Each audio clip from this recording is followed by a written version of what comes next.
الحمد لله ولا إله إلا الله. Bismillahirrahmanirrahim. Assalamualaikum warahmatullahi wabarakatuh. Alhamdulillah wassalatu wassalamu ala rasulillah Sayyidina wa maulana Muhammad ibni Abdillah wa ala alihi wa sahbihi wa man da'a bida'watihi wa istanna bisunnatihi ila yaumi liqa'i rabbih wa ba'du. Subhanaka la ilma lana illa ma 'allamtana innaka antal alimul hakim. Rabbi shrah li sadri wa yassir li amri wa hlul 'uqdatam min lisani yafqahu qawli. Yang sama-sama kita hormati para asatiz, tuan-tuan guru, alim ulama, tokoh masyarakat, ketua beserta seluruh pengurus masjid, hadirin hadirat jamaah fardhu subuh, insyaallah semuanya dimuliakan Allah Subhanahu wa taala. Man shalla subha fi jama'atin, siapa yang salat subuh berjamaah, fa ka'annama shalla laila kullah, dapat pahala seperti salat sepanjang malam. Kita tak sanggup salat sepanjang malam. Kalau ada orang Batam sholat sepanjang malam dari Isya sampai subuh, dijamin siang ini tumbang. Karena kita ini memang manusia yang terbatas, tidurnya terbatas, tegak sholat lama terbatas, berzikir terbatas, makan yang tak ada batas. Tapi kalau sudah melakukan aktivitas ada batasannya, maka Allah tahu kita tak sanggup, kita tak mampu, lalu kemudian Dia kasih keringanan. Cukup dengan sholat subuh berjamaah. Alhamdulillah masjid kita ini, masjid apa namanya? Nurul Huda. Masjid Nurul Huda ini luar biasa. Karpetnya cantik, kipasnya banyak, suara mikrofonnya pun terang benderang. Imamnya pula hafal Quran 30 juz. Masjid lain imamnya hafal juga tapi juz 30. Di Masjid Nurul Huda 30 juz, suaranya pun sedap, doanya pun mantap, tak ada kurangnya. Jamaah melimpah ruah, nampaknya macam-macam tak sampai Covid ke Batam. Karena sampai sekarang belum ada teori yang mengatakan Covid ini bisa berenang untuk sampai ke Pulau Batam. Tapi walaupun begitu fotonya jangan di-share. Nanti saya bisa kena pidana. Ini namanya pidana Covid. Kalau mau diambil foto saya sendiri aja lah. Jamaah ini jangan nampakkan. Jarang-jarang saya pakai jas Jenderal Sudirman ini. Mantap ya. Ada pula namanya dalam, Abdul Somad. Dikasih orang Batam. Malam tadi dikasih sama orang Batam. Tahu Bapak Ibu cuman rasanya pakai jas? Panas. Saya kan biasa ceramah pakai baju koko aja. Nah, ini perlu dijelaskan. Jangan sampai nanti jamaah berbisik-bisik, kenapa Ustaz tuh penampilannya agak lain sekarang. Menyenangkan hati orang itu adalah perbuatan yang paling ringan tapi pahalanya besar. Idkhalus surur fi qulubul mu'minin, menyenangkan membahagiakan hati orang. Dikasihnya kita baju, kita pakai bajunya. Kalau Bapak Ibu dikasih orang kain, pakai kainnya. Kalau dikasihnya cincin, pakai cincinnya. Sehingga ketika dipakai, nampaklah kita menghormati, menghargai dia. Aku tengok baju yang ku kasih ke Ustadz itu sekali pun tak apa pakainya. Yang udah dijual nih pula baju itu. Al hadiah la tuhdah. Hadiah tak boleh dihadiahkan lagi pada orang lain. Bayangkan ada hadiah kita kasih ke orang, dipakainya tak pernah, tiba-tiba dikasihkannya pula ke orang lain, nampak mata kita. Bayangkan sakitnya itu. Nah, Bapak Ibu yang dimuliakan Allah Subhanahu wa taala, membahagiakan orang lain bagaimana kalau menyenangkan Allah Subhanahu wa taala. Kalau sudah hati kita senang, apapun akan kita kasih. Betul? Jamaah Batam ini senang betul hatinya dengan kedatangan Ustaz Abdul Somad yang ke-8 tahun. Saya sampai ke Batam ini 2013, sekarang sudah 2021. Ini yang ke-8 tahun saya ke Batam. Walaupun sudah 8 tahun bolak-balik saya datang ke Batam, ada juga orang Batam yang baru pertama kali datang ke pengajian saya. Alhamdulillah, senangnya bisa melihat Ustadz pertama kali. Lalu selama ini kemana aja kau? Saya selama ini cuma dengar online aja Pak Ustadz. Ini kan zamannya online sekarang. Anak-anak sekolah online. Efek dari online ini apa? Banyaklah anak-anak yang tak mandi pagi, tak gosok gigi. Di atas berjilbab, bawah pakai celana pendek. Karena online semuanya. Maka jangan sampai sholat berjamaah kita pun online. Mesti on time. Mesti tepat waktu. Mesti datang ke masjid. Walau berjarak, pasang jarak, social distancing. Tapi yang namanya memakmurkan masjid tetap tidak ditunda. Kalaulah cerita tunda-tunda, Covid ini mulai marak Januari 2020, sekarang sudah 2021, dia tak pergi-pergi. Jangan-jangan datang pula Covid, kawannya Covid-20, Covid-21. Maka ibadah inilah yang akan kita bawa menghadap Allah Subhanahu wa taala, terutama sholat subuh berjamaah. Tapi cerita tentang sholat subuh berjamaah di Masjid Nurul Huda ini mubazir. Marilah kita sholat subuh berjamaah, tak ada gunanya karena jamaah udah melimpah ruah, macam-macam tak muat masjid ini. Saya tengok ini perlu masjid ini dibesarkan lagi. Setuju? Siapa ngisinya? Ada masjid perumahan di salah satu kota tempat saya ceramah. Ada masjid di situ, kecil aja masjidnya. Lalu saya tanya, kenapa masjid ini kecil? Sesuai kebutuhan Pak Ustadz. Besar-besar untuk apa? Tak ada jamaahnya katanya. Jadi kalau kita bangun masjid besar, sesungguhnya bukan untuk sekarang. Manusia ini makin lama makin banyak apa makin sedikit? Makin banyak. Dulu Batam ini 2-3 orang aja isinya. Sekarang melimpah ruah. Maka kita bangun masjid ini besar-besar sampai 2 lantai ke atas, sampai melimpah keluar. Ini adalah untuk anak cucu kita sampai hari kiamat nanti insyaallah. Sumbangkan tanahnya, wakafkan semennya, berikan tiangnya kokoh, kasih kubahnya yang kuat. Maka insya Allah mati kita, mereka tetap melaksanakan sholat berjamaah subuh, Idul Fitri, Idul Adha, tahajud malam, qiyamul lail, sholat tarawih, dan puncaknya adalah sholat jenazah. Puncak sholat itu sholat jenazah itulah, sampai 4 kali takbirnya. Didoakannya kita, Allahumma fir lahu warhamhu wa'afihi wa'fu anhu waj'alil jannata maswahu. Allahumma ja'al qabrahu raudhatan min riyadil jinan. Jadikanlah kubur Abdul Somad salah satu dari taman-taman surga.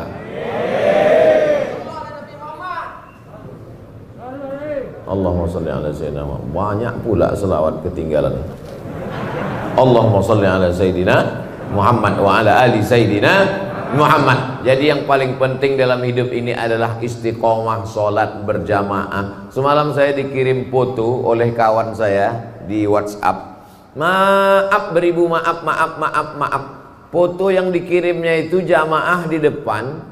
Kawan saya ini di sop ketiga, jamaah di sop pertama, dia di sop ketiga. Di fotonya jamaah yang di sop pertama itu, apa kata dia? Aku sedih hatiku, bisa pula dia di sop 1, aku di sop 3. Saya tengok, biasa aja fotonya. Setelah lama-lama saya tengok, maaf beribu maaf, rupanya kawan yang di depan ini putus kakinya 1. Putus kakinya, bisa dia di sop pertama.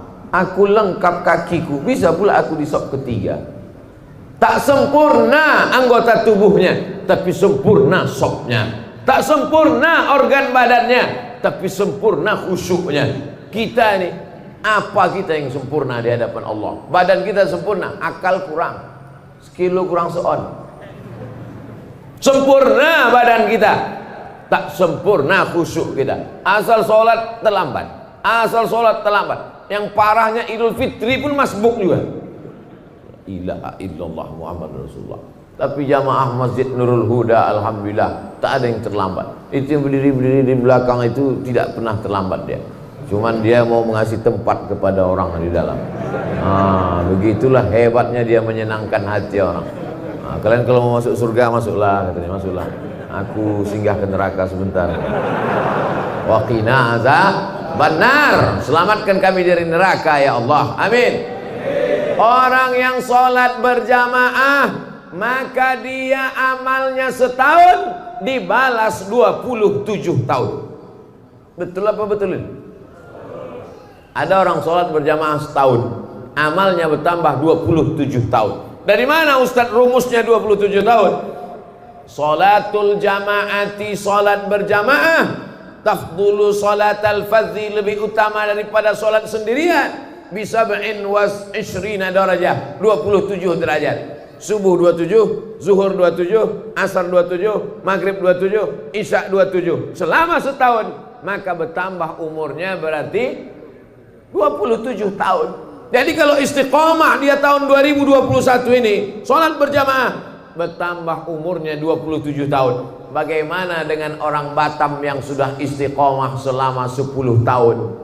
Berarti umurnya bertambah 270 tahun. Terjawablah kenapa umat Nabi Muhammad SAW lebih dulu masuk surga daripada umat Nabi Musa, lebih dulu masuk surga daripada umat Nabi Isa. Mereka umurnya panjang, tapi lebih panjang lagi umur kita. Nabi Musa itu meninggal 120 tahun. Kita kalau istiqomah 10 tahun ini 270 tahun. Mana yang lebih panjang, umur umat Nabi Muhammad atau umat Nabi Musa? Umat Nabi Muhammad. Tapi syaratnya harus istiqomah. Kalau istiqomah setahun ini Pak Ustadz 270 tahun. 10 tahun 270 tahun. Lah agak-agak terlambat beberapa kali Pak Ustadz. Insya Allah kita carikan surat dispensasi maaf. Istighfar itulah maaf. Ya, tak ada lain kecuali istighfar. Man lazimal istighfar. Siapa yang memperbanyak istighfar? Astaghfirullahaladzim, astaghfirullahaladzim, astaghfirullahaladzim, astaghfirullahaladzim alladzi la ilaha illa huwal hayyul qayyum wa atubu ilaih. Siapa yang memperbanyak istighfar, ja'alallahu lahu min kulli dhiqin makhraja. Kesempitan hidupnya dikasih Allah kelapangan. Hidup ini ada orang hidupnya yang tak pernah sempit hidupnya. Sempit semua hidup orang. Dulu orang berpikir nanti kalau udah selesai kuliah ini tak sempit, makin sempit, tak dapat kerja. Nanti kalau udah dapat kerja ini makin sempit, belum menikah. Nanti kalau udah nikah ini mungkin lapang, makin sempit, tak dapat tunjangan. Nanti kalau sudah punya anak ini mungkin makin lapang, makin sempit. Orang merasa hidupnya sempit. Maka untuk menyelesaikan masalah ini, kata Nabi SAW, banyak-banyak istighfar. Wa ja'alahu min kulli dhiqin makhraja. Setiap kesulitan hidupnya dikasih Allah Subhanahu wa taala makhraja, solusi. Hidup ini tempat masalah, dunia ini tempat ujian. Jadi kalau ada orang heran, aku heranlah Pak Ustadz, kenapa lah hidup ini banyak kali ujiannya? Kau salah masuk tempat. Dunia ini tempat ujian. Jadi kalau ada orang mengeluh, kenapa hidup ini banyak kali ujiannya Pak Ustaz? Karena di sini tempat ujian. Kalau gitu aku masuk liang lahat aja lah Pak Ustaz. Memang tempat ujian lagi. Liang lahat itu tempat pertanyaan, marabbuka, man imamuka, ma kita buka. Dunia adalah tempat ujian, alam barzakh adalah tempat pertanyaan, akhirat adalah tempat titian siratal mustaqim. Maka puncak yang kita inginkan, tempat ketenangan adalah surga jannatul firdaus insyaallah. Amin. Idza sa'altumullaha fas'alul firdaus. Kalau kalian minta surga, mintalah surga jannatul firdaus. Surga yang paling tinggi jannatul firdaus. Insyaallah yang di atas ini semua dapat surga jannatul firdaus. Mereka di atas ini tak apalah agaknya prestasinya. Bisa pula dia lebih tinggi dari kepala kita, bayangkan. Baik yang dimuliakan Allah Subhanahu wa taala, tidak ada larangan masjid lantai 1, lantai 2, lantai 3. Seandainya masjid itu tidak boleh lantai 1, lantai 2, lantai 3, tak akan ada Masjidil Haram sampai 4 lantai ke atas, tak akan ada Masjid Istiqlal tinggi menjulang ke atas. Artinya mereka bukan tidak hormat, tidak sopan, tidak santun. Memang masjid ini sekarang ke atas, karena kalau ke samping mahal pembebasan tanah-tanah. Tapi masjid ini memang ke atas. Ke depan perlu lantai atas. Lantai paling tinggi di atas tempat convention hall. Lantai keduanya tempat orang pelatihan-pelatihan, pertemuan di atas, pelatihan-pelatihan. Supaya apa? Setiap tempat itu efektif. Jangan pernah berpikir cukup masjid sampai sekian. Tidak, ke depan masjid mesti lebih ramai. Kenapa? Karena orang berkumpul di masjid. Manusia di kota paling besar, kota paling hebat kota, tapi jiwa orang kering kerontang. Maka untuk membangun jiwa manusia itu, untuk menyuburkan imannya, untuk memperkuat keyakinannya, maka solusinya adalah masjid. Di kantor dia stres, ditekan atasan. Sampai di jalan sedang suntuk-suntuk, salah tengok rambu, kena tilang pula. Udah jelas-jelas di situ. Ada razia, tapi tak nampaknya. Prit, kena. Di kantor ditekan atasan, di jalan pula kena razia, balik rumah pula anak menangis tak berhenti-berhenti. Di manalah dia mendapatkan ketenangan? Maka ketika terdengar suara azan maghrib, Allahu Akbar, Allahu Akbar, datang dia ke masjid. Habis kena air wudhu, bersih kepalanya, tenang pikirannya, masuk dia ke masjid. Beban berat hidupnya diadukannya kepada Allah. Allahu Akbar. Tak ada yang lebih besar daripada Allah. Besar masalahmu di kantor, mengadu kepada Allah yang maha besar. Besar masalahmu di rumah, ada Allah yang maha besar. Allahu Akbar. 2 kali dia katakan Allahu Akbar. Habis itu apa kata dia? Allahu Akbar kabira walhamdulillahi katsira. Aku kemarin dipuji-puji orang, sekarang orang tak memuji lagi.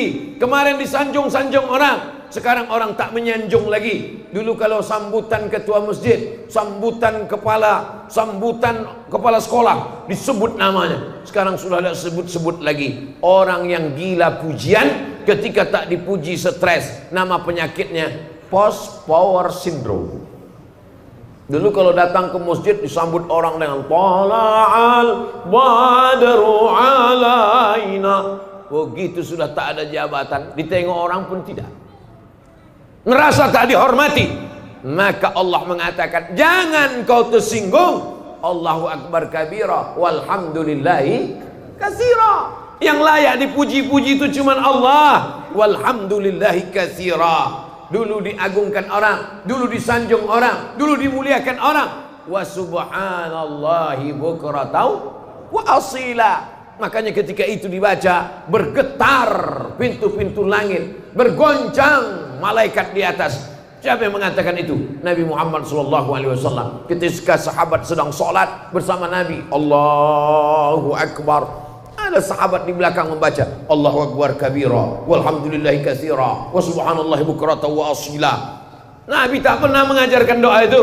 Nabi mengajarkan Allahumma ba'id baini wa baina khataayaya kama ba'adta bainal masyriqi wal maghrib. Ya Allah, jauhkanlah antara aku dan dosa-dosaku sebagaimana jauhnya antara timur dan barat. Tiba-tiba selesai sholat, Nabi bertanya, manil qail? Siapa yang membaca doa tadi? Tak pernah doa itu kuajarkan, tak pernah doa itu kubacakan. Tiba-tiba ku dengar ada tadi makmum yang membaca Allahu Akbar kabira walhamdulillahi katsira wa subhanallahi bukratan wa asila. Siapa yang membaca? Sahabat pun angkat tangan. Aku ya Rasulullah. Gentleman, mengaku, tidak diam-diam, tidak hanya bersuara lalu menghilang. Aku yang membaca itu ya Rasulullah. Kata Nabi, futihat abwaabus sama, terbuka pintu-pintu langit karena doa yang kau baca. Hadis ini diriwayatkan oleh sahabat Nabi Abdullah bin Umar bin Khattab, anak Umar bin Khattab. Sejak mendengar doa itu, aku tak pernah meninggalkannya walau sekalipun. Allahu Akbar kabira walhamdulillahi katsira wa subhanallahi bukratan wa asila. Saya yakin 90% jamaah masjid ini bacaan iftitahnya Allahu Akbar kabira. Betul? Kita bacanya dari kecil, saking hafalnya sudah, tak ingat kita entah kapan kita bacanya. Lajunya kalah Valentino Rossi. Allahu Akbar kabira. Selesai. Salat adalah perenungan, salat adalah khusyuk, salat adalah kesadaran bahwa kita sadar kita sedang berhadapan dengan Dia, bukan berhadapan dengan tiang, bukan berhadapan dengan dinding. Salat adalah kita berhadapan dengan Dia. Siapa Dia? Wajjahtu wajhiya, ku hadapkan wajahku. Aku bukan menghadap gubernur, aku bukan menghadap presiden, aku bukan menghadap menteri, aku menghadapkan kepada Dia yang menghidupkan gubernur, yang menciptakan presiden, yang mematikan pejabat-pejabat, yuhyi wa yumit wa huwa ala kulli syai'in. Wajjahtu wajhiya lilladzi fataras samawati wal arda hanifan musliman wa ma ana minal musyrikin. Inna salati wa nusuki wa mahyaya wa mamati lillahi rabbil alamin. Kalau sudah kita serahkan semua urusan kita ke Pak Kades, insya Allah selamatlah KTP kita. Amin. Kalau sudah kita uruskan semuanya ke Pak RT, ke Pak RW, ke Pak Wali, insya Allah selamat. Kalau orang begitu yakin urusannya diurus dari mulai RT, RW, Kades, Kadus, Wali Kota, Gubernur, kenapa dia ragu kalau urusannya diserahnya kepada Allah Subhanahu wa Ta'ala? Orang yang bingung dengan urusan dia, padahal udah diuruskannya kepada Allah. Orang yang bingung dengan urusan dunia, padahal udah diserahkannya kepada Allah. Sama seperti orang naik pesawat, dipeluknya kopernya. Naik dia ke pesawat, dipeluknya kopernya kuat-kuat. Datang pramugari tanya, Pak, kopernya di atas aja. Enggak, aku takut jatuh. Apa pula kau takut koper ini jatuh? Kau aja pun belum tentu selamat sampai tujuan. Tapi kalau sudah kau ikatkan safety belt, sudah kau ikatkan, apa namanya kalau kita naik pesawat tuh? Nah, ikat pinggang. Seat belt. Kalau udah kita ikatkan seat belt, maka insya Allah selamatlah kita.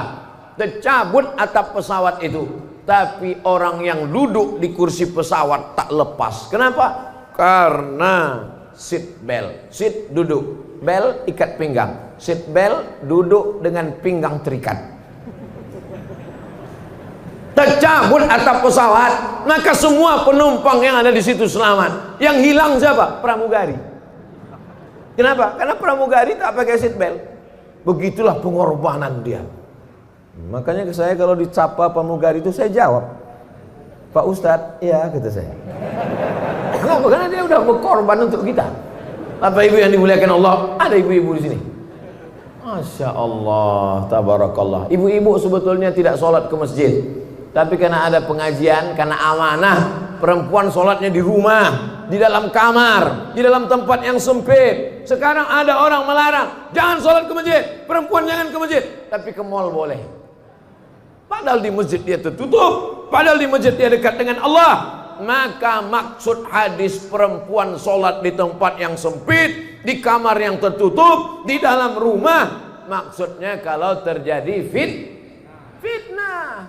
Di Palestina tak boleh sholat perempuan di masjid, nanti ditangkap oleh tentara Israel, diperkosa. Ketika terjadi konflik yang ada di Bosnia, ketika di Rohingya, ketika di Suriah, di Irak terjadi konflik antar kelompok masyarakat, ditangkap oleh ISIS, na'udzubillah, maka perempuan. Tapi di Batam, ibu-ibu di masjid nih, kalau pulang ada tentara Israel di luar, tak ada, aman, damai, tenang, dengan tetap menjaga protokol kesehatan, cuci tangan, jaga jarak, pakai masker. Ustadz ceramah pakai masker, ustadz aja tak pakai masker. Nih pakai masker, walaupun di dagu. Tak ada nanti orang mengejek-ejek, apa itu Abdul Somad ceramah tak pakai masker. Nih tak nampak kau pakai masker. Jamaah ini insya Allah tak ada mengejek-ejek saya. Tapi kalau di-upload ini nanti haters banyak. Bahasa Inggrisnya haters, bahasa Arabnya syaitan. Yang jempolnya begini tuh. Apapun isi ceramah ini loh. Orang memang dibayar untuk ngasih ini. Tapi ibu yang dimuliakan Allah Subhanahu wa Ta'ala. Tapi kita tak peduli pada itu semua, karena amal kita adalah lillah. Lelahku lillah. Tak ada lelahnya kalau karena Allah. Tapi kalau karena manusia, capek kita beribadah nih kalau karena manusia. Ustadz kita imam, hafal Quran, dibacanya ayat sampai 1 halaman, mantap sudah. Apa kata manusia? Panjang kali ayatnya. Dibaca pula pendek, Yasin, Allahu Akbar. Apa kata makmum? Kok bisa dia jadi imam ya? Hidup nih kalau kita ikut cakap manusia capek kita. Betul?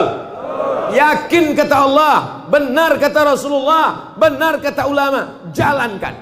Saya kalau saya ikut komen orang, oh capek. Ustaz kalau ceramah jangan kuat-kuat lah. Bergetar hatiku ketika melihat wajahmu. Dah habis itu Ustaz pun slow-slow. Jamaah sekalian, marilah kita mendekatkan kepada Allah. Ustaz kok slow kali macam bencong katanya. Yakini bahwa itu benar, tidak melanggar aturan pemerintah, mengikuti sunnah Rasulullah. Sir ala barakatillah. Begitu kata guru-guru kami dulu. Sir ala barakatillah. Sir artinya berjalanlah ala barakatillah. Insya Allah hidupmu akan diberkahi oleh Allah Subhanahu wa ta'ala. Khairul umur, sebaik-baik manusia, sehebat-hebat manusia, kata doa Nabi, Allahumma barik li ummati fi bukuriha. Berikan berkah pada umatku ini di waktu pagi. Bukur pagi, bukratan pagi, bukratan wa asila pagi dan petang. Wa subhanallahi bukratan wa asila pagi dan petang. Bukrah artinya pagi, bukrah besok pagi, bukur pagi, bukur pada waktu pagi. Berkahi umatku ini pada waktu paginya. Siapa nama anak kau? Bukratan wa asila. Kenapa begitu? Yang satu lahir pagi, satu lahir petang. Ya Allah, berkahi umatku ini pada waktu paginya. Artinya apa? Siapa yang bangunnya paling pagi, itulah hidupnya paling berkah. Sekarang di dunia internasional, di Asia Tenggara ini, Asia Tenggara, Thailand, Singapura, Malaysia, Brunei Darussalam, Indonesia, Filipina, setelah diteliti, ternyata yang paling cepat bangun paginya itulah yang di seberang Batam, Singapura. Mau Islam, mau tak Islam, asalkan dijalankannya sunnah Nabi Muhammad SAW. Siapa yang paling awal bangun paginya, maka dialah yang paling maju. Singapura itu maju karena mengikuti sunnah Rasulullah SAW. Paling awal bangun pagi, belum lagi azan subuh udah bangun orang Singapura. Orang kita disatukannya duha sama subuh. Saya jadi dewan juri musabaqah tilawatil Quran, tinggal di hotel di samping pantai. Sholatlah kami ke Masjid Agung. Nama daerah tak usah sebutkan, menjaga kode etik jurnalistik. Sholat subuh dari hotel ke masjid, kiri kanan kedai kopi buka. Hebat, cepat betul kedai kopi ini buka. Belum azan masjid kedai kopi dah buka. Harus tengok isi kedai kopi. Ayah, cincai-cincai lah. Yang minum kopi orang kita, yang pernah kedai kopi, ketika dia kaya duitnya banyak marah. Ngapa ini? Padahal dia lebih awal bangun. Prinsipnya jangan sampai rezeki dipatok ayam. Orang kita udah dipatok ayam, terkam kucing, diambil tikus, habis. Apa pun tak dapat lagi. Padahal yang punya hadis siapa? Nabi Muhammad SAW. Manusia ini ciptaan Allah. Dunia ini punya Allah. Kalau mau maju ikuti aturan. Apa pula aturan setan? Dunia punya Allah, manusia ciptaan Allah. Mau hidup diikuti aturan setan, maka kita ini adalah hamba Allah. Apa kitabnya? Al-Quran. Siapa contoh teladannya? Muhammad SAW. Siapa teknisinya? Kalau kita punya TV, kalau kita punya mesin, kalau kita punya barang, kita beli ke pabrik, ada juklaknya, ada katalognya. Apa katalog hidup ini? Quran. Siapa model contohnya? Nabi Muhammad. Nabi tak ada lagi sekarang. Lalu siapa kita ikut? Al-ulama warasatul anbiya. Ikuti para ulama. Ulama yang macam mana? Ulama yang takut kepada Allah Subhanahu wa ta'ala. Karena kata Allah dalam Quran, innama yakhshallaha, yang takut kepada Allah min ibadihil ulama.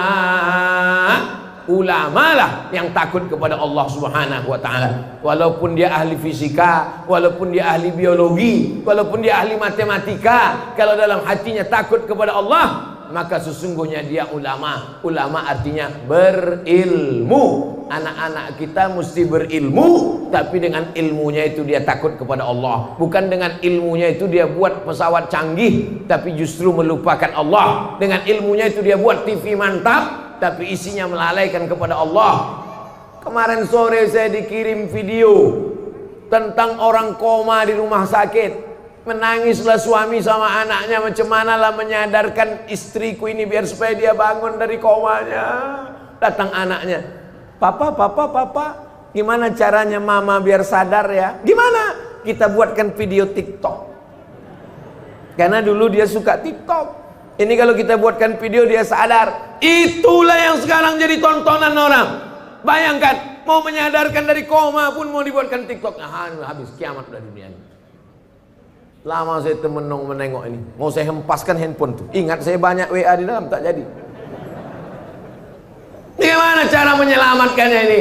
Kalau tidak kita bawa umat ini ke dalam masjid. Dari maghrib ke isya, jangan lagi ada TV, jangan lagi ada handphone. Tutup laptop, tutup shutdown komputer, masuk ke dalam masjid. Maghrib ke isya. Kita tiru pengajian, jadwal pengajian di Malaysia. Saya kalau ke Malaysia dulu sebelum Covid, setahun 2 kali.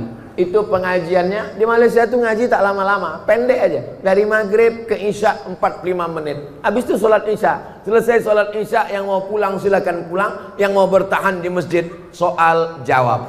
Ditulis di depan mereka pakai mejanya tinggi, lalu ada tulisan bawah. Anda bertanya, Ustadz menjawab. WhatsApp number. Tulis semua. Jadi langsung dia tanya. Tak banyak-banyak, pengajian pendek aja mengaji. Yang lama makannya banyak. Setiap masjid ada dapurnya, dapur umum. Jadi masjid tidak membeli nasi. Jadi masjid tidak membeli nasi dari orang yang memasak nasi tak ke masjid. Masjid dimasak oleh orang masjid. Nasi dimasak oleh orang masjid. Ketika memasak dia berwudu, ketika memasak dia bersolawat, ketika memasak kencingnya berbasuh, sehingga orang yang memakan itu ada rahmat dan barokahnya. Masjid ini ada dapurnya, buatkan dapurnya, sehingga kita, oh kalau begitu apalah guna nanti catering Pak Ustadz? Bagus kalau membeli catering kepada jamaah, sehingga duitnya itu berputar di antara jamaah. Kalau duit dia banyak, dia akan bersedekah. Kalau duit dia banyak, dia akan belikan karpet masjid. Belikanlah uang kita kepada jamaah yang kira-kira kalau duit jamaah itu banyak akan balik juga ke masjid. Setuju? Itulah yang membuat orang marah kepada Abdul Somad ini. Abdul Somad cerita tentang duit, Abdul Somad cerita tentang politik. Karena memang di mana-mana ceramah saya itu isinya 3. Perbaiki pendidikan, pengajian di masjid berkualitas. Perbaiki ekonomi, belanja kepada jamaah supaya duitnya berputar antara jamaah. Tahu ada jamaah yang punya penyewaan mobil, sewa mobil dia. Tahu antara jamaah ada yang punya laundry, pakai laundry dia. Tahu di antara jamaah ada yang jual buah, beli buah dia. Tahu jamaah ada yang jual tanah, kabarnya kau jual tanah. Iya. Tanah siapa yang kau jual? Entah, aku pun tak tahu entah tanah siapa.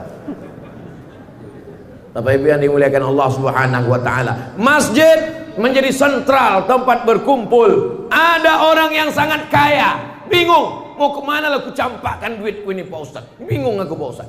Ada pula satu lagi jamaah yang sangat susah, tak tahu dia kemana mau mengadukan kesusahannya. Yang menawarkan duit pinjaman cuman rentenir, lintah darat. Semua yang di laut-laut ini kalau sudah naik ke darat jahat semuanya. Contohnya lintah darat dan buaya darat. Maka datanglah jamaah masjid. Masjid mempertemukan antara pejabat dengan rakyat. Masjid mempertemukan antara orang kaya dengan orang yang susah. Bertemunya di mana? Di dalam masjid. Itu siapa tuh? Kawan ayah. Ayah jumpanya di mana dulu? Di Masjid Nurul Huda, Perumnas Geria Sagulung Permai Blok E nomor 1A Sagulung Batam. Udah ku sebutkan alamatnya lengkap, tak juga datang, entahlah. Di mana jumpanya? Di masjid. Di mana disolatkan jenazahnya? Di masjid. Di mana dia mengadukan kesusahannya? Di masjid. Diangkatnya tangannya, Allahu Akbar. Ditempelkannya keningnya ke lantai, lalu diucapkannya Subhana Rabbiyal A'la wa bihamdi. Kalau duitnya banyak, di mana diletakkannya duitnya yang banyak itu? Di masjid. Sampai ke masjid tengok, apalagi yang kurang. Ini nampaknya udah tercabut-cabut kubah ini. Berapa? Tanya. Ini nampaknya berapa? Ini nampaknya kipas angin tak hidup. Kenapa? Segitu. Jangan ketika duit banyak ke mall, pas duit tak ada ke masjid. Orang yang model begini, jenazahnya jangan disolatkan, bawa ke jembatan Barelang. Bapak Ibu yang dimuliakan Allah Subhanahu wa taala. Insyaallah tak ada. Itu maka saya katakan begitu. Insyaallah semua jamaah masjid ini baik-baik semuanya insyaallah. Amin. Jam berapa waktu sholat maghrib di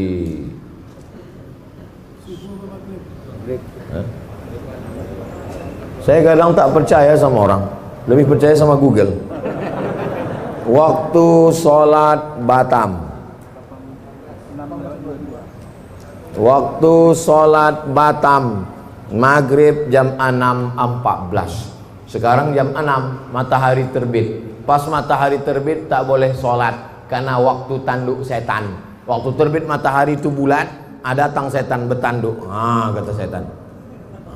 Matahari itu bulat gini. Waktu matahari bulat, ada datang setan menghampiri matahari dengan datang setan menghampiri matahari dengan tanduknya. Kata. Jadi kalau ada nanti jumpa, mana tahu calon menantu bapak, apa kabar pak? Katanya, sehat setan. Ini matahari bulat, habis itu keluar tanduknya. Berapa lama? Setinggi tombak. Setelah diukur menurut ilmu astronomi, setinggi tombak itu 12 menit. Jadi jam 6 lewat 14, genapkanlah 15, sebetulnya 12, tapi karena kita udah lama berkawan, 15 saja lah. Pas jam 6.15 barulah boleh sholat sunat isyraq. Usolli sunnatal isyraq raka'ataini lillahi ta'ala. Jadi pengajian subuh itu kapan stopnya? Pengajian maghrib, dari maghrib ke isya 45 menit. Senin malam Selasa akidah, wujud, qidam, baqa, mukhalafatul awadis, qiyamu binafsihi, wahdaniyah, qudrat, iradat, ilmun, hayat, sama, basar, kalam, tentang Allah, tentang malaikat, tentang azab kubur, tentang akhirat, tentang hisab, tentang Quran. Malam Selasa tafsir surat Yasin. Kenapa tafsir surat Yasin? Karena mau pindah rumah baca Yasin, mau nikah baca Yasin, tahlilan baca Yasin, mengusir hantu jembalang tanah Yasin. Tapi arti Yasin pun tak tahu. Yasin, apa arti Yasin? Lakiku. Nama laki dia Muhammad Yasin. Tafsir surat Yasin, tafsir surat-surat pendek, tafsir Wadduha, tafsir Alam Nasrah, tafsir Qul Huwallah. Supaya apa? Supaya waktu sholat paham apa yang dibaca. Tak usah kaji-kaji tafsir tak tentu arah. Ini tafsir, kau ngaji tafsir apa tadi? Tafsir mimpi. Mimpi aja sekarang orang banyak takut. Mimpi aja dilaporkan ke polisi sekarang. 3. Hadis-hadis pendek, hadis arba'in. Itulah yang kita kaji. Streaming itu namanya pengajian matan arba'in, Imam Nawawi namanya. Akidah udah, tafsir udah, hadis udah, apalagi fikih, belajar tentang halal, haram, makruh, mubah, syarat, rukun, wajib, sunat, sunat muakkad. Nanti sekali-sekali 6 bulan sekali baru datang Abdul Somad tablik akbar, pengajian umum, tapi mesti ada pengajian khusus. Jangan anggap pengajian umum ini dianggap ilmu. Belum, ini bukan ilmu, ini hanya membangkitkan semangat. Pengajian khusus mesti ada. Undang imam tadi ke rumah. Pak Imam, ada yang mau kubicarakan 4 mata ini Pak Imam. Kata Pak Imam, jangan kan 4, 3 pun bisa. Apa mau kau kata? Apa? Bilang sekarang. Aku malu Pak Imam. Apa malu Bapak? Anakku yang SD itu sudah hafal 1 juz. 1 juz itu iya. Terus apa masalahnya? Setiap dia pulang sekolah, dia mau ngulangkan hafalannya. Terus aku belum bisa iqra. Jadi selama ini cuma apa? Selama ini aku pura-pura ngangguk aja lah. Jadi aku mau belajar baca Quran sama Pak Imam. Tapi syaratnya kita berdua aja Pak Ustadz. Istriku sama anakku jangan tahu. Oke. Belajar tahsin sama Pak Imam. Dari mulai iqra 1, iqra 2. Nanti kalau anaknya nanya, Papa udah berapa? Papa udah 4. 4 juz Pak, jangan kau tanya-tanya. Maksudnya iqra 4. Belajar baca Quran. Tidak ada batasan ilmu dalam Islam. Tidak ada itu S1 22, S2 25, S3 27. Itu aturan barat. Dalam Islam menuntut ilmu minal mahdi ilal lahdi. Sampai liang lahat. Sampai orang mau mati di liang lahat pun ditalqinkan la ilaha illallah.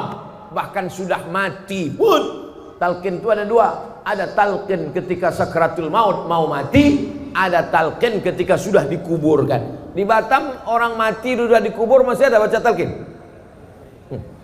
Banyak yang tak menengok jenazah nampaknya ini. Nampaknya jenazah di Batam main hanyutkan aja. Masih dikubur kan? Dikubur. Setelah dikubur itu dibacakan talqin. Hai fulan bin fulan, kalau datang malaikat maut bertanya kepada engkau, man rabbuka, katakan Allah. Man nabiyuka, katakan Nabi Muhammad SAW. Ma imamuka, katakan Al-Quran. Ma kitabuka, katakan Al-Quran. Siapa saudaramu, katakan saudaraku orang-orang beriman. Kenapa lagi disampaikan itu padahal dia sudah mati meninggal dunia? Begitulah maknanya dua talqin itu. Pertama mendoakan dia, yang kedua ini jamaah hatinya sedang lembut karena tetangganya baru meninggal. Ini jamaah hatinya sedang lunak karena ayahnya baru mati, karena emaknya baru wafat. Mumpung hatinya sedang lembut, diceramahilah sama ustaz. Jangan mengubur orang macam mengubur kucing. Gali tanah kubur dah. Tak didoakan sudah putus. Tak didoakan Pak, sudah putus. Kalaulah putus amal orang hidup kepada orang mati, ngapain ada sholat jenazah? Betul?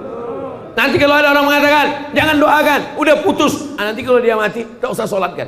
Ditanya sama anaknya, enggak kita sholatkan, udah putus. Sedikit putus, sedikit putus. Itulah tausiah kita pada subuh ini. Sebelum jam 6.15 kita jawab pertanyaan-pertanyaan berikut. Assalamualaikum Ustaz Abdul Somad. Waalaikumsalam. Di akhir zaman umat Islam akan terpecah menjadi 73 golongan. Yang akan masuk surga hanya satu golongan. Golongan mana tuh Pak Ustaz? Golongan saya lah. Apakah kita berada di sini termasuk golongan itu Pak Ustaz? Udahlah kau bangun subuh, mandi kedinginan, jalan kaki ke Masjid Nurul Huda, pengajian, sholat subuh berjamaah, ragu pula masuk surga. Ada orang yang tak mandi wajib, tidak bersedekah, tidak sholat, yakin masuk surga. Kau udahlah mandi, bersunat, sholat, puasa, ragu pula masuk surga. Jadi sebetulnya apa yang membuat umat Islam ini ragu masuk surga? Man qala la ilaha illallah Muhammadur Rasulullah dakhalal jannah. Siapa yang mengatakan la ilaha illallah Muhammadur Rasulullah pasti masuk surga. Yakin apa tak yakin? Percaya apa tak percaya? Sataftariqu ummati ala iftaraqatil yahud ala ihda wa sab'ina firqah. Yahudi terpecah 71 golongan. Iftaraqatin nasara ala thintai wa sab'ina firqah. Nasrani terpecah 72 golongan. Iftaraqat ummati ala thalathatin wa sab'ina firqah. Umatku terpecah 73 golongan. Yahudi 71, Nasrani 72, orang Islam 73. 71, 72, 73 ini bukan angka nominal, tapi angka jumlah menunjukkan bahwa perpecahan umat Islam lebih banyak daripada Yahudi dan Nasrani. Bukan angka nominal. Setelah dihitung-hitung ternyata Yahudi lebih dari 71, ternyata Nasrani lebih dari 72, ternyata umat Islam lebih dari 73. Adin, bang, abang sayang tak sama adik? Sayanglah Adinda. Siap abang nunggu adik semester 7, 1000 tahun kan ku nanti. 1000 tahun itu angka nominal atau makna kiasan? Kiasan. Kan pula ada orang Batam umur 1000 tahun, 40 aja bengek. Arti 1000 tahun itu artinya makna kiasan. Begitu juga dengan 71 Yahudi, 72 Nasrani, 73 Islam. Bukan angka nominal. Jangan nanti dihitungnya umat Islam 73, NU, Muhammadiyah, Perti, Persis, Nahdlatul Watan, Al-Wasliyah, FPI, GP Ansor, dihitungnya semua. Habis itu baru ditinggal. Mana yang masuk surga itu ya? Tengoknya, oh ini yang masuk surga. Apa kelompok apa nih? Sahabat UAS. Bukan begitu cara berpikirnya. Bahwa kita terpecah lebih banyak dari Yahudi, lebih banyak dari Nasrani, lebih banyak daripada Yahudi. Lalu kemudian mereka bertanya, lalu di antara yang banyak itu siapalah yang masuk surga itu ya Rasulullah? Apa kata Nabi? Ma ana alaihi wa ashabi. Orang yang mengikut aku dan seperti sahabat-sahabatku. Nabi sholat subuh, kita sholat subuh. Nabi memakmurkan masjid, kita makmurkan masjid. Nabi ahlus sunnah, Nabi berpegang kepada sunnah karena dia sumber sunnah, sunnah dari Allah. Kita mengamalkan sunnah. Nabi mengajarkan berjamaah, kita berjamaah. Maka kita adalah kelompok yang selamat karena ahlus sunnah wal jamaah. Jabariyah sesat, Syiah sesat, Khawarij sesat, Murji'ah sesat, Qadariyah sesat, Mu'tazilah sesat. Maka semua mesti kembali kepada akidah ahlus sunnah wal jamaah. Sunnah bangun waktu pagi, kita bangun. Sunnah jalan kaki ke masjid, kita datang. Sunnah sholat berjamaah. Sunnah berzikir habis sholat subuh sampai terbit matahari. Sunnah. Maka ikuti amalan-amalan sunnah, kau akan tahu mana yang sesat, mana yang tidak. Tadi malam pulang dari masjid pengajian, mau pulang ke penginapan, sampai di tengah jalan, apa kata tim yang ada di belakang? Oh, ini kita salah ini kita salah jalan, mestinya ke sana. Kenapa dia tahu ini salah jalan? Karena dia tahu jalan. Orang Pekanbaru yang ada di dalam itu tak tahu jalan, slow aja. Siapa itu? Abdul Somad. Tak tahu saya jalan di Batam nih. Walaupun udah 8 tahun saya ke Batam, tak tahu saya jalan di Batam. La yadurrukum man dhalla idza tadaitum. Kalau kau tahu jalan, maka tak ada yang bisa menyesatkanmu. Berilmu, pahami Quran, pahami sunnah, ikuti ulama. 7.000 orang pun mau menyesatkanmu, kau tak akan sesat insyaallah. Berpegang dalam la ilaha illallah Muhammadur Rasulullah. Itu pemahaman tentang hadis 71, 72, 73. Kita ahlu sunnah wal jamaah selamat sampai hari kiamat. Yakin itu. Jangan nanti waktu like and share.